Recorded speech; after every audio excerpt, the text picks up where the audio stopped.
Hello hi అండి, నమస్తే. నా పేరు వెంకట్. Welcome back. మా ఊరు సోది సుత్తి లేకుండా మంచి మాటలు కొన్ని, నిజాలు మరిన్ని. ఫస్ట్ ఆఫ్ ఆల్ మంచి మాటలకు వెళ్దామండి. ఎవరు చెప్పారు అమ్మకు గుడి లేదని? అమ్మ ఉన్న ప్రతి ఇల్లు ఒక దేవాలయమే కాదంటారా? కోపం, అలగటం, అలాగే గొడవ ఎక్కడైతే ఉంటుందో అక్కడే నిజమైన ప్రేమ ఉంటుంది. కానీ కొంతమందికి అది అర్థం కాదు.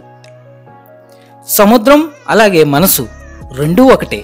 పైకి ఎంత గంభీరంగా కనిపించినా లోపల మాత్రం ఎన్నో అలజడులు, అలాగే ఎన్నో ఆటుపోట్లు. మనసు అనేది ఎంతో విచిత్రమైనది. మర్చిపోవాలి అనుకున్నవి పదిలంగా దాస్తుంది, గుర్తు పెట్టుకోవాలి అనుకున్నవి మరిపింపజేస్తుంది. ఈ ప్రపంచంలో మనిషి యొక్క సగ జీవితం వాళ్ళు వీళ్ళు ఏమనుకుంటున్నారు అనే ఆలోచనలతోనే అలసిపోతూ ఉంటుంది. వాదించే మనుషులని అలాగే వేధించే మనసుని ఎప్పుడూ గెలవలేం. గౌరవం, ప్రేమ అలాగే స్నేహం అనేవి అతి తక్కువ సమయంలో ఎక్కువ లాభాలు తెచ్చిపెట్టే పెట్టుబడులు.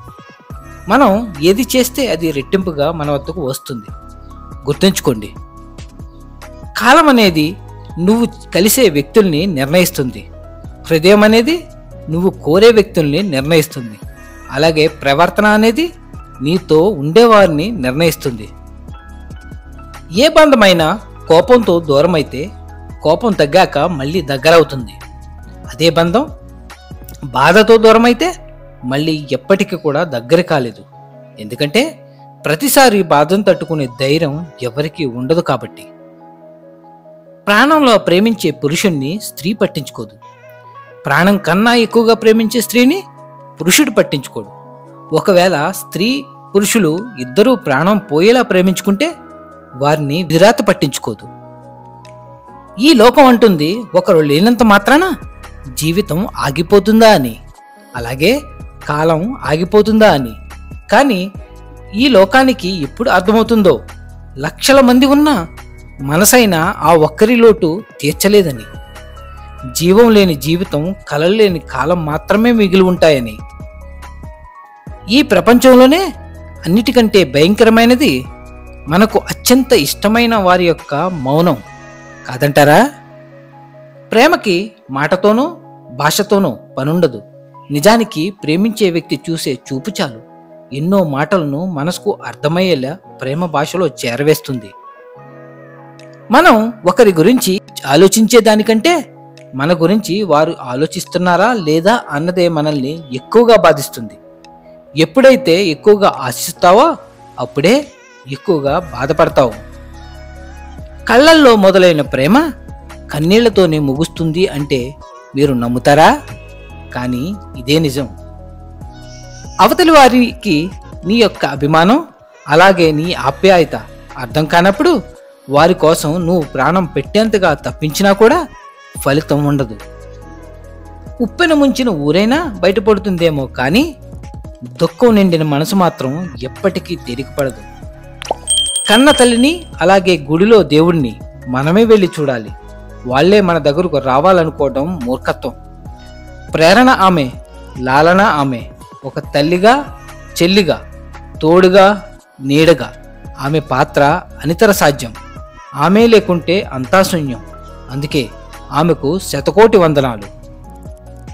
జీవితంలో ఒక్కటి మాత్రం గుర్తుపెట్టుకోండి, మీరు నమ్మేంత మంచిది కాదు మీ చుట్టూ ఉన్న ప్రపంచం. అర్థమైందనుకుంటా.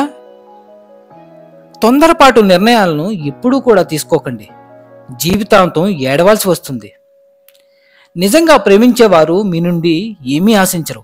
కేవలం మీరు వారికి ఉన్నారు అనే ధైర్యాన్ని ఇస్తే చాలు. జీవితాంతం సంతోషంగా ఉంటారు. జీవితంలో కొందరిని మనం ఎంత ఇష్టపడతామో మనల్ని అంతే దూరం పెడుతూ ఉంటారు. మనంతట మనమే వారి చుట్టూ తిరుగుతున్నాం కదా. అందుకే వారికి మన ప్రేమ అంటే చులకన. వారికి ఇప్పటికీ అర్థం కాదు జీవితంలో ఏం కోల్పోయారో అన్నది. కాలం నడుస్తున్న కొద్దీ కళ్ళను తెరిపిస్తుంది. బ్రతికినంతకాలం నువ్వు ఒకరి మీద ఆధారపడి బ్రతకడం కాదు, నీ మీదే మరో 10 మంది ఆధారపడి బ్రతికే విధంగా బ్రతికి చూపించినప్పుడే నీకు ఈ సమాజంలో విలువ ఉంటుంది. అదే నీకు ఎంతో గౌరవాన్ని ఇస్తుంది, అలాగే ఆత్మ సంతృప్తిని కూడా. విడిపోవడంలో ఏముంది? ఒకరిలో ఒకరు తప్పులు ఒప్పులు చూడటం, 10 మంది 10 రకాలుగా అనుకోవడం, మీ సమస్య వేరొకరికి నవ్వులాటగా మారటం. ఇదే కలిసి ఉండి పోరాడితే ఒకరితో ఒకరు సర్దుకుపోవడం, 10 మందిలో గౌరవం పొందటం, సమస్యలు ఎదురైతే నవ్వుతూ పోరాడటం. ఇదే కదా జీవితం అంటే. ప్రతి నవ్వు వెనుక ఒక యుద్ధం ఉంటుంది. అది ఆ నవ్వుని నటించే వాడికే తెలుస్తుంది. కొన్ని మౌనాల వెనుక బాధ ఉంటే, కొన్ని దూరాల వెనుక ప్రేమ ఉంటుంది. తాళిని కట్టకుండా, తనువులు కలవకుండా చేసే కాపురమే ప్రేమంటే. మనుషుల మధ్య బంధాలు, అలాగే బంధుత్వాలు అవసరాలను బట్టే ఏర్పడతాయి, అలాగే తెగిపోతాయి కూడా. ఒక మాట బరువు అనేది అన్నప్పుడు తెలియదు, విన్నప్పుడు మాత్రమే తెలుస్తుంది. అర్థమైందనుకుంటా. ఈ ప్రపంచంలో ప్రతి మనిషికి కూడా పొగరు అనేది తప్పకుండా ఉండాలి.